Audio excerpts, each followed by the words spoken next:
Ulibati. Mtolankani wako leo.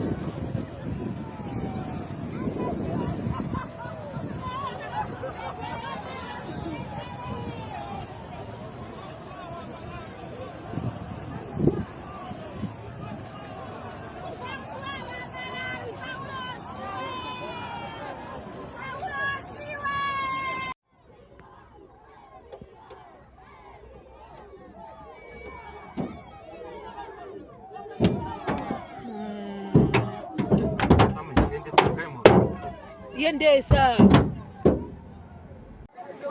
Ladies and gentlemen, mmene mukuonera kuno kunchewu ndi zinthu zosayenda zosakhala bwino mpang'ono pomwe kwachitika ngozi yopsa pamene mbibiti mmene wanyamula maliro aulemekezeka Dr. Saulos Chilima Madusa pano pa nchewu wadusa ndi mphamvu kwambiri ndi speed zomwe zapangisa kuti galimoto ina iphonye nsewu ndi kukapha anthu ochuluka ndithu pa anthu 4 tingoti 5 ena zamoyo sizikuziwika. Galimoto inaphonya nsewu kukalowa ku mashopu kusesa anthu onse amene anayima mphepete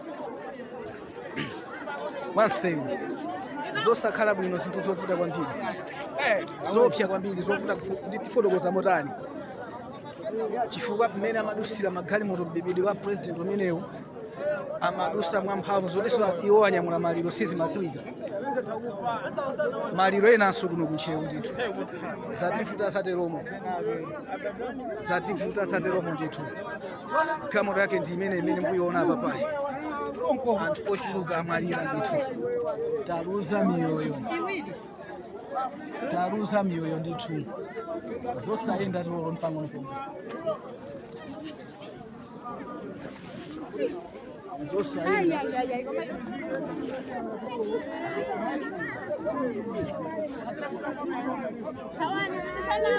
Amwe ndijokepo siya kodi mungowoka napa mukugwira mkono